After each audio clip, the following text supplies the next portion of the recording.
Muchas veces cuando vamos a la tienda nos encontramos con que hay diferentes botes y cuando preguntamos nos dice el vendedor, pues compra este, compra el otro, compra el de allí. Este es mejor, este es, vamos, el Jesucristo de la comida. Con este te van a comer y van a estar súper saludables. Bueno, tenéis que tener en cuenta lo primero, estos botes que estoy poniendo aquí, que no quiero y quiero evitar que se vean las marcas, pero cualquier acuarista puede primero leer algunas etiquetas, ¿vale? Como es en este caso, que voy a girarlo un poquito más, o podéis simplemente reconocerlo porque muchos de vosotros lo tenéis en casa. Tenéis que tener en cuenta de que hay diferencias, ¿vale? La principal, muchas veces, si os dais cuenta, yo no sé si lo hacen adrede o no, los botes tienden a ser, si por ejemplo son alimento de tipo vegetal, suelen ser los botecitos con algún tipo de marca verde. Por otro lado, deciros que hay distintos tamaños. En todas las marcas no se cumplen, pero en algunas sí. ¿Vale? Por ejemplo, el pellet del principio. Pues este pellet es un pellet óptimo, ¿vale? Este pequeñito de aquí que no me enfoca bien, es un pellet óptimo para cuando yo quiera darle, por ejemplo, a la rasbora mosquito.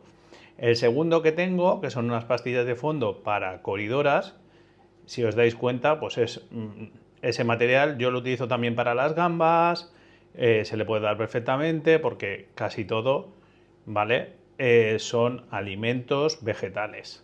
Luego, cuando quiero dar un extra de proteínas, pues aquí tenemos un granulado, aquí tenemos un granulado que lo cogí específicamente para los beta y es un alimento rico en proteínas.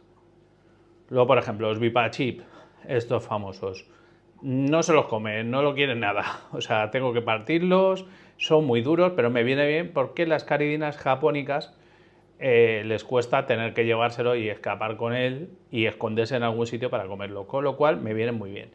Y luego, este sí que ha sido un acierto, el último, porque también es de origen vegetal y la verdad es que para las gambas el hacer un tipo de alimento variado me viene muy bien. ¿Qué hago yo? Utilizo ese botecito de plástico y muchas veces pues trituro con un poquito de agua para que se humedezca previamente, trituro y hago un mix todos los días. Si tengo 5 coridoras, pues a lo mejor uso 5 pastillas de fondo porque sé que las japónicas van a coger pastillas, etcétera, etcétera.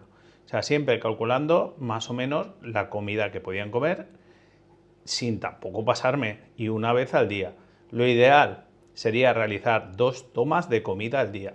Pero bueno, yo lo hago así porque muchas veces no tenemos mucho tiempo para hacer las cosas. El tema que vamos a tratar en el día de hoy es cómo podemos alimentar correctamente a nuestros peces. Muchas veces cuando los compramos en las tiendas no nos paramos a pensar ni qué tipo de pez tenemos, ni qué tamaño tiene o qué tamaño puede llegar a crecer y sobre todo lo más importante, cómo puedo alimentar ese pez para que esté correctamente, esté saludable y no me destruya lo que son los parámetros del agua. Tener en cuenta que la mayoría de estas especies, cualquier pez, está dentro de un entorno cerrado, es decir, un acuario. El problema de un entorno cerrado es que los detritos que estos peces producen se liberan sobre un agua que, aunque tenga bacterias para filtrarlo, no llega a descomponer absolutamente todos los productos y se acumulan.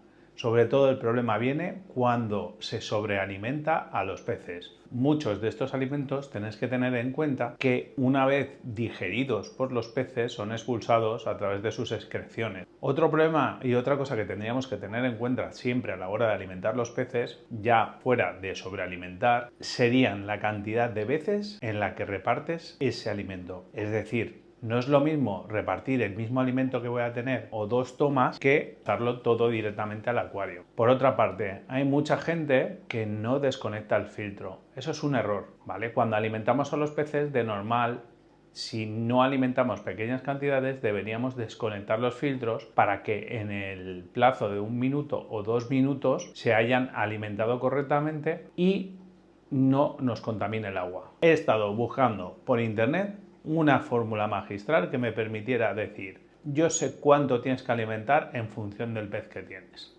Y sí que hay una fórmula teórica que dice que el peso de un animal, entre un 1% y un 3% del peso del animal debería ser el alimento que tendría que ingerir. ¿Problemas que le veo a eso? Pues los de siempre. Es una fórmula teórica. Luego, por otro lado, deciros que mucha de la acuariofilia se basa en la observación. Mirar si el acuario y las plantas tienen algas o si la roca va avanzando un punto verde o demás, es ver el estado de nuestros animales. Para empezar, si vemos una coloración tirando a blanquecina pálida, nos está indicando que ese pez no está en óptimas condiciones. Una cosa diferente es que cuando apagamos las luces, ellos tienden a palidecer y cuando las encendemos al principio pues tienen un color diferente al cabo de unas horas. De todas formas, deciros que siempre se puede ver un pez que está afectado o que tiene algún tipo de problema. Puede ser que los mismos compañeros no le dejen comer o que ese pez, por lo que sea, esté enfermo y no pueda alcanzar el alimento.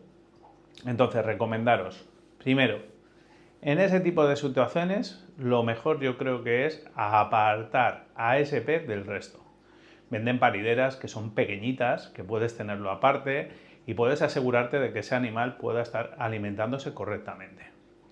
Por otra parte, porque tampoco quiero haceros el vídeo un poquito insufrible, tenéis que tener en cuenta una cosa. Yo la tengo también cuando alimento a mis peces. Por ejemplo, humedecer la comida antes de darse. Yo en el caso de, por ejemplo, las rasboras mosquito, humedezco previamente la comida. Sí que es verdad que algunas marcas la comida ya viene, digamos que un poquito ya humedecida, con lo cual lo notaréis que a la hora de echar el producto tiende a caer hacia el fondo, pero no os confiéis. Y ya no entro dentro del alimento vivo, sino el problema puede venir que les puedes crear un trastorno en la vejiga natatoria a casi todos los peces y da igual el tamaño que tengan. Os lo digo porque mucha gente tiene goldfish y acaban teniendo este problema. El pez se da la vuelta, se le hincha la barriga y al final acaba muriendo. De todas formas, deciros que también en el caso, por ejemplo, del acuario que yo tengo grande, utilizo varios alimentos y no alimento todos los días. Alimento día sí, día no. ¿Cómo me daría cuenta yo de que estoy sobrealimentando a los peces? Pues es fácil, vuelve a ser lo mismo, observación. Si veis que los peces se hinchan, porque los peces no van a tener sensación de saciedad, van a estar comiendo y tú puedes ser muy generoso con el alimento y generarles un problema. En la naturaleza, primero, no comen todos los días. Y segundo, en la naturaleza tampoco están encerrados en un sitio pequeño donde tampoco nadan lo que deben de nadar. Estos peces no son naturales, vienen ya de la cría continua dentro de piscifactorías o donde los tengan.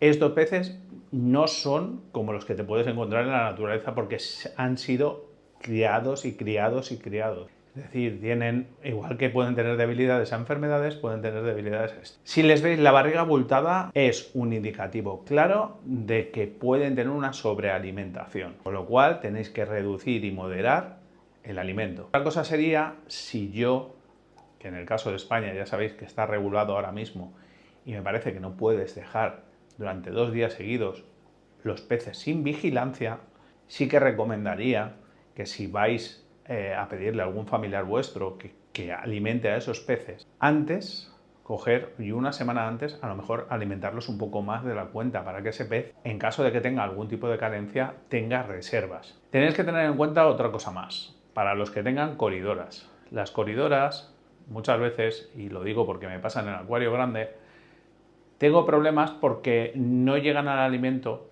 o no son tan rápidas, aunque utilices pastillas de fondo, y las caridinas japónicas se llevan el alimento, ¿vale? Tenerlo en cuenta para fraccionar el alimento que estáis dando y que les llegue todo el tipo de comida, porque si no al final acaban muriendo de hambre. Y nada más, espero que os guste el vídeo.